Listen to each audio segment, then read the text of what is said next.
The story of Hiroshima and Nagasaki begins long before the mushroom clouds rose above the skies of Japan. Because to truly understand the magnitude of those August mornings in 19... one must look back at the chain of events, ambitions, fears, and rivalries that birthed the atomic bomb, a weapon that represented both the triumph of human intellect and the collapse of human morality. For in the late 1930s, when the world was inching closer to global conflict, scientists discovered nuclear fission, the ability to split the atom and release staggering amounts of energy. And immediately minds across Europe and America realized that this discovery could either power the future or destroy it. Storm of World War II raged across continents. The possibility that Nazi Germany might develop such a weapon first haunted Allied leaders and scientists alike, leading to the creation of the Manhattan Project in 1942, a massive secret endeavor, uniting the greatest scientific talents of the age, among them J. Robert Oppenheimer, Enrico Fermi, Niels Bohr, and many others, working under extreme secrecy in places like Los Alamos, Oak Ridge, and Hanford, pouring not only knowledge but also fear into the project as they understood that the stakes were nothing less than the future of civilization, and as months turned to years, billions of dollars were spent. Tens of thousands of workers labored without fully knowing what they were building, and in the deserts of New Mexico, theories turned into blueprints and blueprints into bombs. By July 1945, the first device was ready for testing. And on July 16th, at a site called Trinity in the Jornada del Muerto Desert, the first atomic bomb was detonated, creating a blast so immense that it lit the pre-dawn sky like a second sun, shattering windows 100 miles away and sending a shockwave of fear and awe through the scientists who witnessed it. And though some cheered at the success, others, like Oppenheimer, recalled the words of the Bhagavad Gita, "Now I am become death, the destroyer of worlds," words that would forever echo in history as a reminder of the moral burden carried by those who unleashed this power. Meanwhile, across the Pacific, Japan continued to fight desperately, even after Germany's surrender in May 1945, its leaders refusing unconditional surrender despite suffering.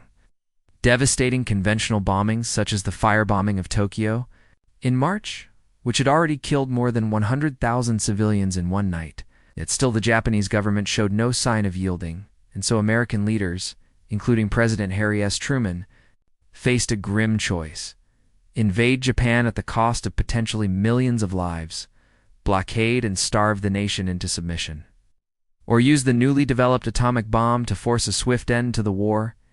And it was this choice, born of desperation, calculation, and a show of power, that sealed the fate of Hiroshima and Nagasaki.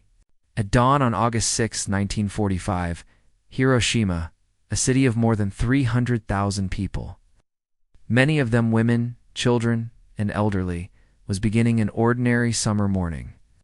Its streets filling with workers and students, its trams moving along their routes, while high above them, a B-29 bomber named the Enola Gay approached silently, carrying a weapon nicknamed Little Boy. A uranium bomb unlike anything the world had ever seen, and at 8:15 a.m., the bomb was released, drifting for 43 seconds before detonating at 1,900 feet above the city, unleashing a blinding flash brighter than the sun, a heat wave of over 4,000 degrees Celsius, and a shockwave that flattened nearly every structure within 2 miles instantly, killing tens of thousands of people, vaporizing some into nothing but shadows burned into concrete, leaving others grotesquely wounded, their skin peeling from their bodies, their cries filling the air as firestorms swept through the ruins. And in that moment, Hiroshima ceased to be a normal city and became a symbol of apocalypse. It's a place where modern science met medieval suffering. Survivors, later known as Hibakusha, described scenes of unimaginable horror. Mothers carrying burned children whose skins sloughed off in their arms. Rivers choked with bodies as the wounded sought relief in the water. A silence broken only by moans and cries for water. And above it all, a massive mushroom cloud rising into the sky, signaling to the world that mankind had crossed a threshold from which there could be no return. The death toll in Hiroshima reached nearly 140,000 by the end of 1945. with countless more suffering from radiation sickness, burns, blindness, and trauma. And yet, even before the world could absorb this reality, another bomb was prepared, this. One codenamed Fat Man, a plutonium device more powerful than the first. And 3 days later, on August 9th, 1945, it was dropped on the city of Nagasaki, killing more than 70,000 people by the year's end. Its destruction, compounded by the hilly terrain that trapped the blast and fire, and though clouds partially spared parts of the city, the devastation was nonetheless catastrophic, a cruel echo of Hiroshima's fate. With these two bombings, the war was effectively over, as Japan announced its surrender on August 15th, bringing World War II to an end, but inaugurating the nuclear age, an age in which humanity lived under the shadow of weapons capable of annihilation. Yet to understand Hiroshima and Nagasaki is not merely to recount dates and numbers, but to see the human side. The children whose laughter was silenced in an instant, the fathers who never returned home, the mothers whose faces were etched with burns, the shadows of people forever imprinted on walls. And to hear the voices of survivors who carried the scars, both physical and emotional. For the rest of their lives, often shunned in their own society, suffering from illnesses brought on by radiation, yet determined to testify so that future generations might understand the cost of nuclear war. Their stories remind us that Hiroshima and Nagasaki were not just military targets, not just strategic moves on a chessboard of war, but living cities filled with dreams, families, and humanity, and their destruction stands as both a victory and a tragedy, a turning point in history where the line between survival and morality blurred beyond recognition, leaving behind a warning carved in ash and silence. This must never happen again. The bombings of Hiroshima and Nagasaki were not only acts of war, but also unprecedented experiments in human suffering. Because beyond the immediate deaths from blast and fire, the survivors, those who staggered through the ruins on August 6th and 9, were subject to a new and invisible killer: radiation. Something few understood at the time, yet which would shape their fates for decades. And in the hours after the detonations, many Hibakusha began to feel strange symptoms: nausea, dizziness, bleeding gums, hair falling out in clumps, wounds that would not heal, as the atomic fires unleashed not only destruction, but also poison, altering the very cells of their bodies. And doctors who themselves were injured struggled to comprehend what was happening. Hospitals were obliterated, medical supplies destroyed, and countless patients overwhelmed the few surviving facilities, while makeshift aid centers sprang up in schools, temples, and open fields, but they could do little, for how could they treat what they did not yet understand? Children wandered, their skin charred and hanging, calling out for parents who would never come, while others sat silently, eyes glazed, their young lives scarred in ways that would last forever. Radiation sickness claimed tens of thousands more in the weeks and months that followed, as fevers rose, internal organs failed, and infections spread. While survivors became living testaments to the bomb's long shadow, their stories so horrific that many could barely speak of them for years. Yet even amid this suffering, there were those who tried to document, to record, to bear witness, such as the photographs of bodies turned to shadows on walls, or diaries written in trembling hands before death claimed the writer. And in these fragments we glimpse not statistics, but humanity extinguished, humanity pleading to be remembered. In Hiroshima, nearly 70% of all buildings were destroyed, leaving hundreds of thousands homeless, their city reduced to rubble and ashes. While Nagasaki, though partially shielded by hills, still saw entire districts flattened, its cathedral of Urakami reduced to ruins, symbolizing not only physical, but also spiritual devastation, as faith itself seemed shaken. Survivors faced not only pain but stigma. In post-war Japan, Hibakusha were often shunned, seen as unlucky, contagious, or weak. Denied jobs, marriages, and dignity, as if their suffering marked them as outcasts, a cruel irony in a society that, itself, had been victimized.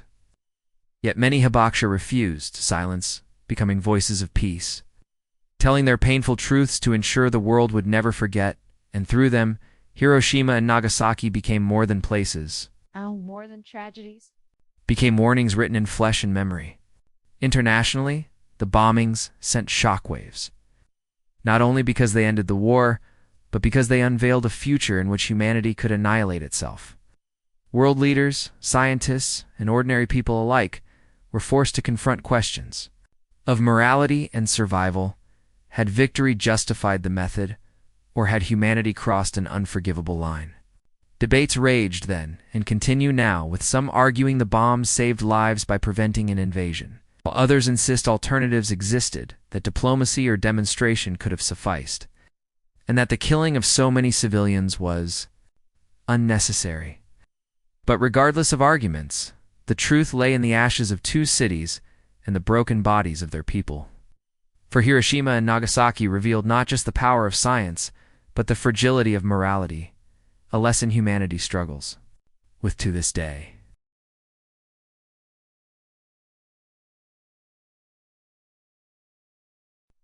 In the aftermath of Hiroshima and Nagasaki, the world entered the nuclear age, an era defined by fear, competition, and paradox.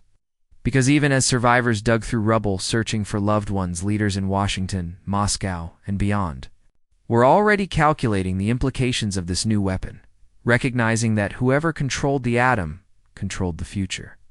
And within weeks of Japan's surrender, once secret details of the Manhattan Project spread, igniting an arms race that would dominate the second half of the 20th century. The Soviet Union, determined not to be left vulnerable, accelerated its own nuclear program, detonating its first atomic bomb in 1949. It's 4 years after Hiroshima, and thus began the Cold War's terrifying standoff, in which the annihilation of entire nations became a possibility hanging over every political dispute. For ordinary people, this meant living under a shadow where survival could be erased in minutes. Children in schools practiced can-cover drills, families built bomb shelters. Governments stockpiled not food but warheads, and culture itself reflected a new obsession with apocalypse as films, books, and art tried to make sense of life under the bomb. Yet while superpowers built arsenals, the Hibakusha of Japan carried another mission: to remind the world of what nuclear war meant in human terms.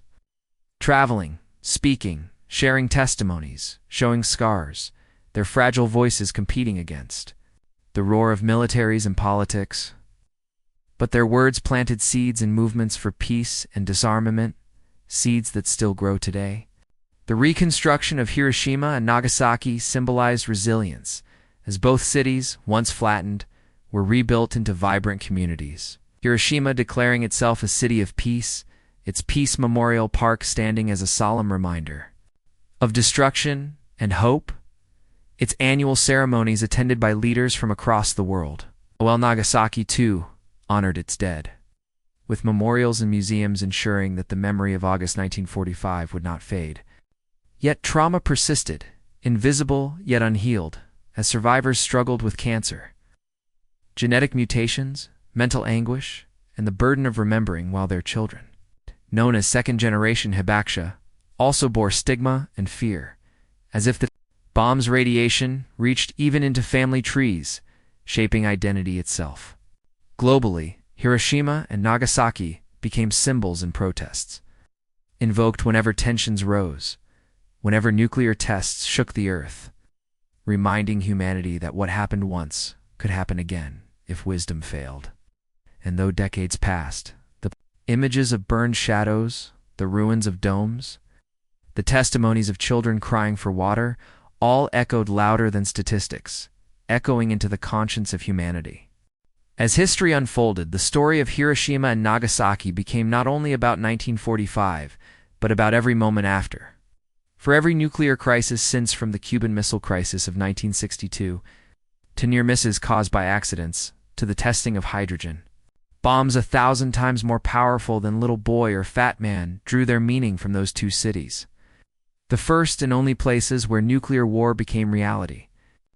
Survivors' voices grew louder in movements like the Campaign for Nuclear Disarmament, the Treaty on the Non-Proliferation of Nuclear Weapons, and countless grassroots protests, urging humanity to learn from Hiroshima and Nagasaki before it was too late. Yet governments often balance between acknowledging the horror and justifying deterrence, claiming that the threat of nuclear destruction kept peace.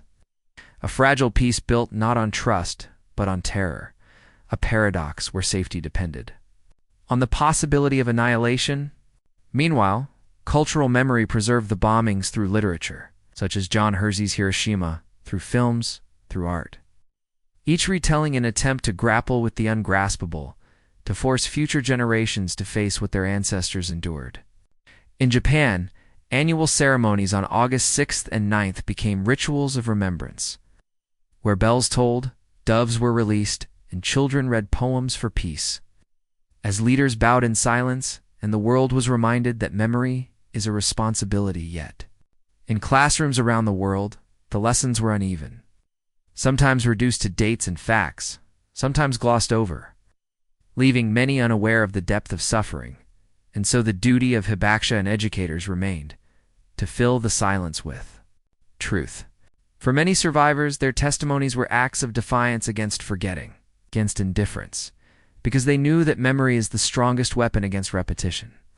And so, Hiroshima and Nagasaki lived on, not only as rebuilt cities, but as warnings written in stone, shadow, and flame.